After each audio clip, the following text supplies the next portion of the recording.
Hello, health enthusiasts, and welcome to Rev Up Health, your go-to podcast for all things wellness. I'm Dr. Mark Hechler.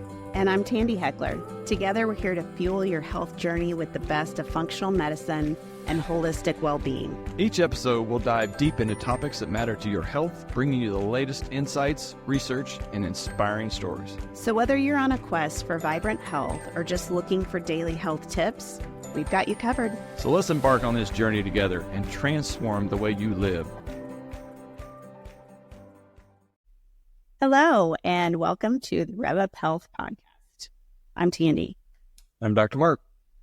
And we are in a new place today. Welcome to our kitchen. Yes. Things are a little bit uncontrolled in our office today, so we have some electrical and also, as a result, internet issues. Yeah, so we've come to the less uncontrolled part of our life, which is still a little uncontrolled because we had some apples the other day that we grew some fruit flies in, and our dog is close, so we have secret weapon to keep him quiet. Just in case he decides to entertain us. Yes. So, welcome. We're happy to have you, and today we're going to talk a little bit about what our comprehensive labs look like, and hoping to kind of help you be able to take a look at your labs and know when to ask more questions. Yeah. Be informed, get educated, decide, okay, well, there's a few things I would like to have. And maybe your doctor would order those for you. So hopefully we can get you a little more educated about some of the things that you may want to look into. Yes. So first of all, we'll kind of go through and just talk about each of the different body systems and what labs we're looking at in those systems. Yeah, I think maybe one thing I do want to kind of mention off the bat is maybe the cost of some of these might be an option. So, your doctor will order your labs, and yes, there are wellness labs that can be ordered, but also with some of the labs that they may have to order, they may have to have a diagnosis code for those labs in order for them to be paid for through the insurance. Yes. And that was an issue, and you may want to mention that. Yes. Tandi. So many years ago, when we decided to kind of start going down this path of looking more in depth at a functional level of our labs, we put together an extremely extensive lab order and didn't really think about that at all. And so we did our labs. We went in, we got the draw, and then comes our insurance EOB, and it was outrageous. I think we both got labs drawn, and they were a little bit different, but it was a lot of labs. $1,200 a piece that we had to pay out of pocket. So we have curated a list and solved that problem to an extent now, and we've brought it down to close to about $300 for a complete metabolic profile.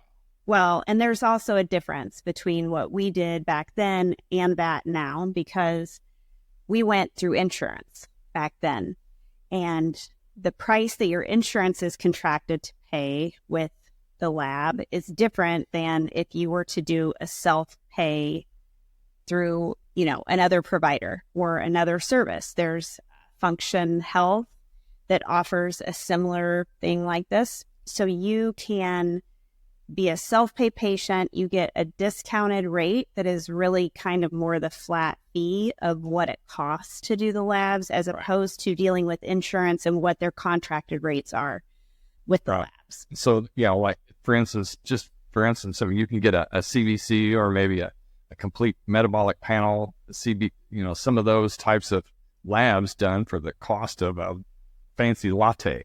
So it's really incredible to think about it in that respect. But yet if you get it done through your insurance, but they're going to file it because it's a code number, and that code is going to be set by that insurance company on what they pay, and then your insurance will dictate how that's paid.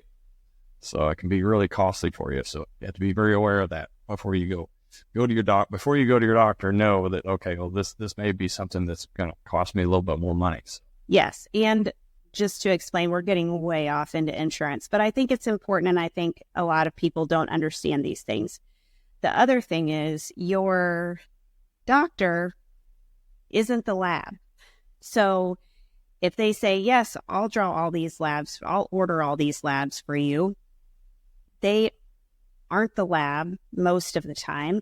And so they don't even know what the cost is for those labs, because that's the lab's job, that you get a bill from the lab for that. So it's not that they're doing anything, on purpose to be deceiving. They don't know. That's not their ballgame.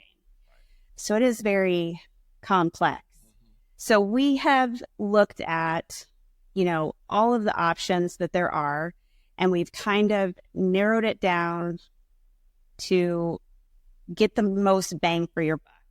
Not to say that once we get results back, there might not be a little bit more digging to do, but this is a pretty comprehensive list that will allow you to see where you're at. Good initial screening. And then you kind of take that and kind of learn from that. Well, okay, what do I need to work on? Where have I got problems? Why is it like that? Why are these levels that way? So we'll try to go through these, kind of explain, what we do. So first of all, for your heart, we're looking at basically an apolipoprotein assessment. Includes several different tests in that one test. Lipoprotein A and B, and so those are good indicators for HDL and LDL markers too. So they're kind of associated with that. So there's good and bad parts.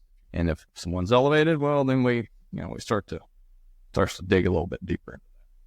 And then triglycerides, total cholesterol, LDL, HDL, your ratios, C-reactive protein. This is one that you won't often get from primary care.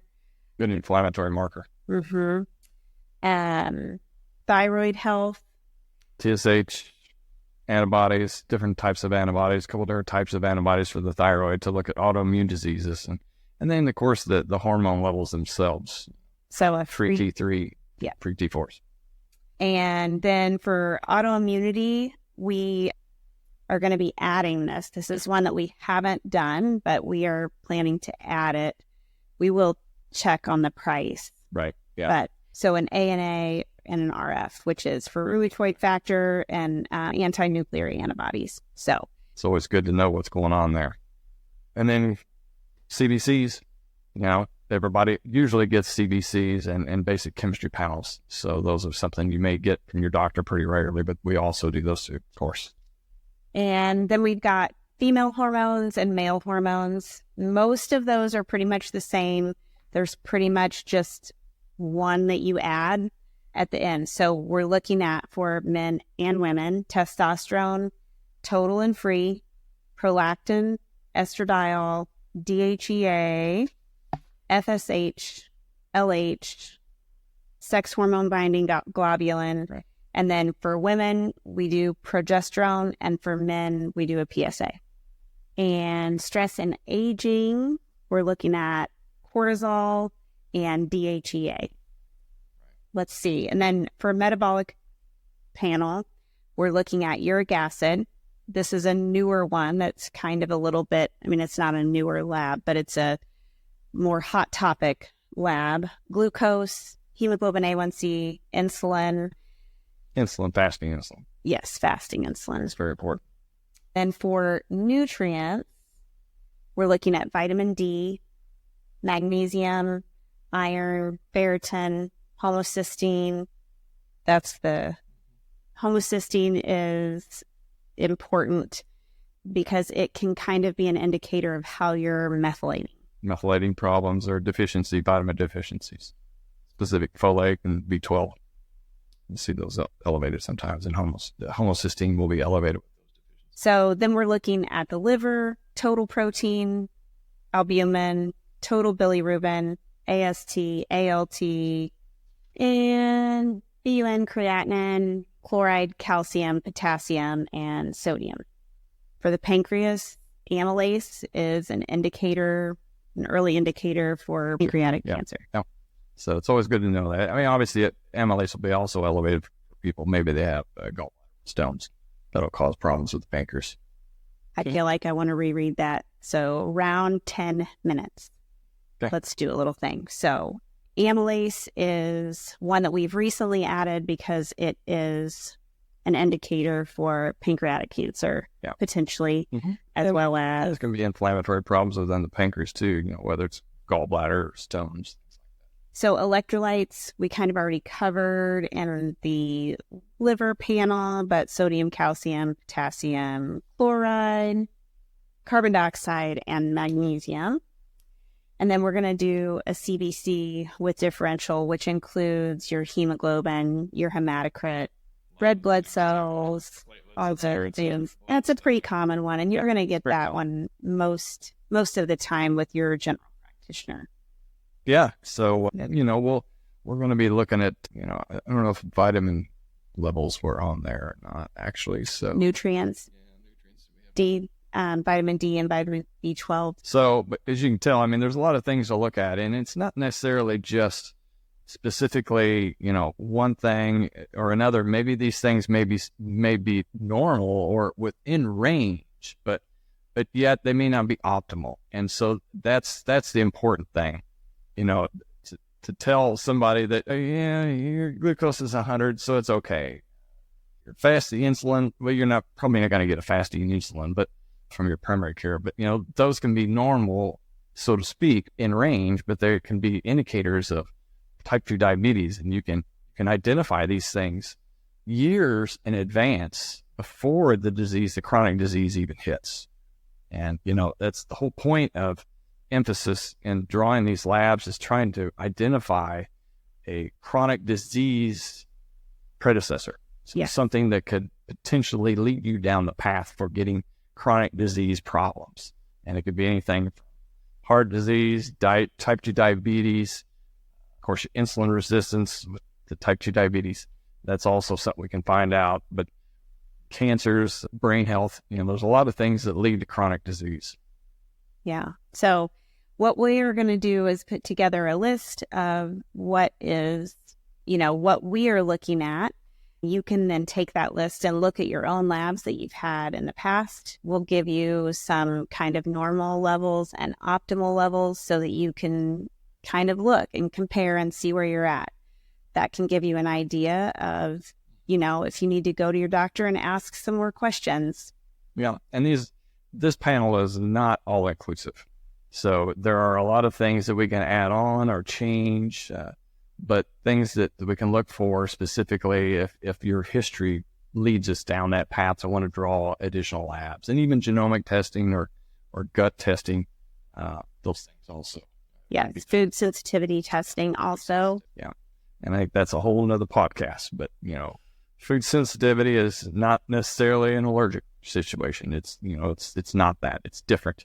So sensitivities are such that they can give people a lot of problems, and gut health is a very important, vital part of health.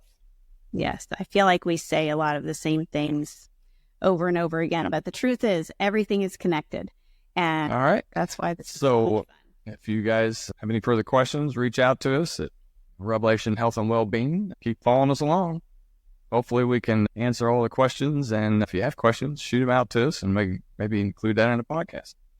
Have a healthy day.